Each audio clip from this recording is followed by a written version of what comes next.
Live from downtown Detroit, home of WDIV and Click on Detroit, Local 4 News at 6 starts now. A local couple poured their lives into this engine shop, then thieves tore it apart. Now they're hoping you can help them get justice. Grant. The University of Michigan launching its COVID dashboard just before students arrive for class next week. Why some faculty members say it won't do much good. Next. And a problem people downriver thought had gone away is back as flyers spreading hate turn up again. The flyers are similar to the ones that surfaced in 2016 on people's cars. The new ones, which contain messages against interracial couples along with some Bible verses, have been left at people's homes.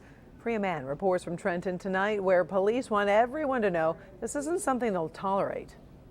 This quiet area is a mix of homes and townhouses, and Trenton police have been patrolling the neighborhood since that offensive letter was found, and the deputy chief is not mincing words. This individual, whoever it is just a coward. Don't sneak around in the dark of night and place these things on people's lawns. I can't even begin to imagine what would get someone to think this way, but it's disgusting. On Sunday, a woman walked out of her home and discovered a Ziploc bag left on her lawn. It was weighted down with a rock. Inside was a hate-filled flyer against interracial relationships and quoting the Bible. It had some pretty disturbing, I guess you could call it hate speech. Unfortunately, it's not the first time it's happened in this Trenton neighborhood. Back in 2016, a hate group left similar flyers on people's cars. It was just a bunch of commotion around the neighborhood. Everyone's talking about it, bringing it up in front of mixed kids is like, it's just kind of crazy. Michael's mom is white and his dad is black. His family lived here when it happened the first time. He says there's no place for bigotry or hate in Trenton or anywhere else for that matter. That made me a little bit, shook me up a little bit. It's just disgusting. It's not what the police department stands for. It's not what the vast majority of our residents here in Trenton stand for. The woman who discovered the flyer believes she was targeted. Trenton police are looking into whether it's connected to the flyers that were distributed 4 years ago. If anybody has video surveillance, through a surveillance camera on the side of their house or the front of their house, that would be helpful as well. Trenton police are actively investigating and asking anyone with information to give them a call. In Trenton, I'm Priya Mann, Local 4. All right, Priya. Meantime, State Senator Stephanie Chang released a statement reading in part, "Our words and our actions have a lasting impact on people." The Downriver community is a beautifully diverse one whose families have always stood alongside each other, not against one another. I condemn the instigators of this reprehensible action and hope they are brought to justice. As if times weren't difficult enough for small businesses, a local engine machine shop has been torn apart by thieves. The couple who own Fast Time in Taylor say last weekend was one of their busiest in a long time. Things were picking up again. But then came the break-in. And as they told Local 4 defender Sean Lay, they're putting up a big reward to find out who did it. If you know cars, if you know engines, you know Fast Time right here in Taylor. Husband-wife operation. They put everything into it. And in 15 minutes, thieves tore it all apart. Husband and wife business. Husband and wife business. Yep, we've been doing this for 10 years now. It was a leap of faith when Christine and Clayton Smith bought Fast Time Racing and Engine Parts in Taylor, building up a full-service engine machine shop and building up a following. We kind of are a one-stop speed shop. This past weekend, Fast Time business was busy. There's lots of cruisers out. Yeah, so last weekend unofficially was the Woodward Cruise. It was a busy time for us selling the oils and the filters. Then 4:15 Monday morning, video shows a car and a truck creeping up. In 15 minutes, high dollar, heavy engines were taken. Some customer engines were damaged, some are missing. Then the thieves got into the showroom. As I made my way to the front and especially into the showroom where they'd taken, shelves of merchandise, and it looks as though they filled garbage cans because they were missing. They dumped out garbage and filled them and used them as shopping carts. Tell me about the safe. They took that too. It was bolted to the floor, so of course. How did they get it off? Oh, that's a good question. This is the window they came in. They smashed through a front window. That did not trip the alarm. Fast Time is tucked back in a commercial complex west of Telegraph. They are convinced customers in here last weekend came back to steal. Christine and Clayton now offering a $4,000 reward to catch them. It's going to take a while for us to get back and rolling again now. And it's a lot more work. We're behind now. We're even further behind. Again, what a mess this has caused for the couple and for their business and their customers. So again, they are offering up that $4,000 reward to catch the people that did it, to catch up with some of the things that were taken. In Taylor, Sean Lay, Local 4. All right, knocking on the weekend. It has been a very hot Friday. Oh, yeah. I can't be the only one who's flipped the switch back on for the air conditioner. Andrew's in for Ben with a look at the soaring hot weekend temperatures we're looking at. Exactly right. Lots of air conditioners going over Saturday and Sunday as well, with temperatures near 90 degrees. Out there right now, still very warm with temperatures well into the 80s. 86 for our neighbors in Howell. Hello, Port Huron. You've got 84 at this hour, 80 degrees on Grosse Ile, 84 in both Adrian and Monroe. Look at that gorgeous sunset about to take place over downtown Detroit. Blue skies overhead, 87 degrees at this hour.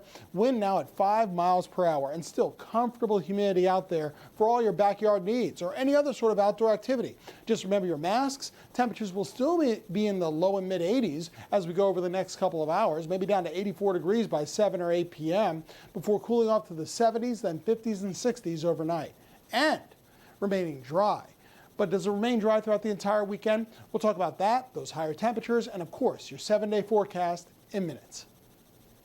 Now remember, you can track temperatures, sky conditions, showers, and thunderstorms if they're around on the Local Forecasters app. It is faster, easier, accurate. It's got all the forecasts from all of us right here in the from the Local Forecasters, and it is free.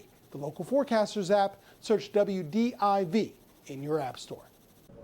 Some local businesses have been hit with fines over failing to meet COVID safety standards. As we look at today's coronavirus headlines, we're still awaiting today's case numbers from the state, which were delayed, and we were told they'd be out right around now. 3 local businesses are among 6 in Michigan fined by the state for not following workplace safety protocols related to COVID-19. They include United Shore Financial in Pontiac, which had an outbreak of more than 50 cases, as well as a UPS distribution facility in Livonia and a Speedway gas station in Waterford. All 3 were fined between $6,000 and $7,000. The Detroit Lions announcing today their first 2 home games will be played without fans.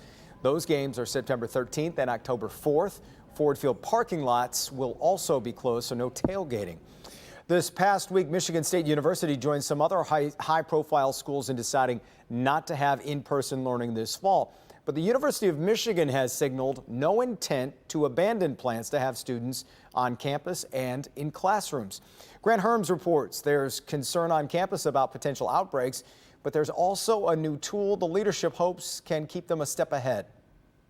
The dashboard launched Thursday tracks cases back to March, and the university hopes that it'll keep tracking cases as students return to classes this fall.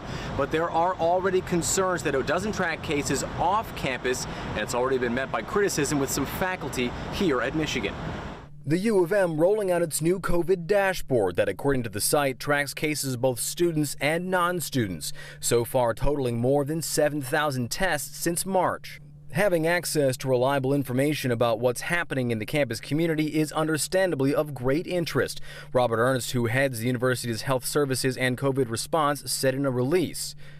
But the cases that are recorded must be reported to the University Health Services, and the dashboard doesn't track cases off campus, which means it likely won't be able to track the spread crossing between U of M and Ann Arbor residents. There's really a profound lack of trust and lack of leadership that's created a lot of ill will. Nora Karnitsky is a lecturer at the U. She protested the return to in-person learning last week because of what it could mean for the surrounding communities. It's people of color and marginalized communities that are going to bear the most egregious harms of the university's reopening plans. Michigan's plans are at odds with other major universities that recently sent students home. Michigan State's president also announcing this week it would be moving to online classes for the fall semester. We made the decision that it was probably safest for our students, our faculty and staff, that we take the actions. For Karnitsky, she said it should be a clear sign for the U of M.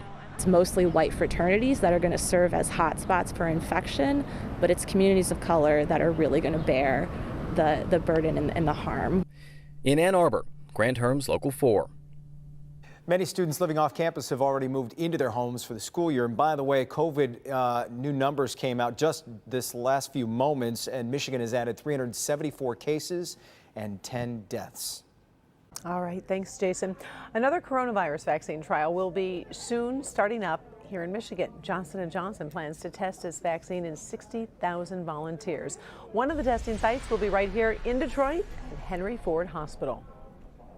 Johnson & Johnson announcing plans to launch its phase 3 vaccine trial next month at nearly 180 locations in the U.S., Mexico, and Brazil. With a goal of 60,000 participants, it would be the largest test yet of a coronavirus vaccine. The participants will be at least 18 years old and would either receive the vaccine or a placebo.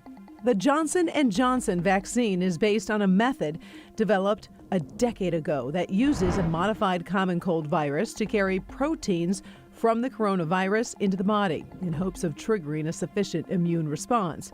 The same method was used to make an experimental Ebola vaccine used in 2019. One of the U.S. test sites selected is Henry Ford Hospital. Henry Ford is also participating in the Moderna vaccine trials. Local volunteers already started receiving the first doses of that vaccine earlier this month. Diversity is a key reason Henry Ford was selected.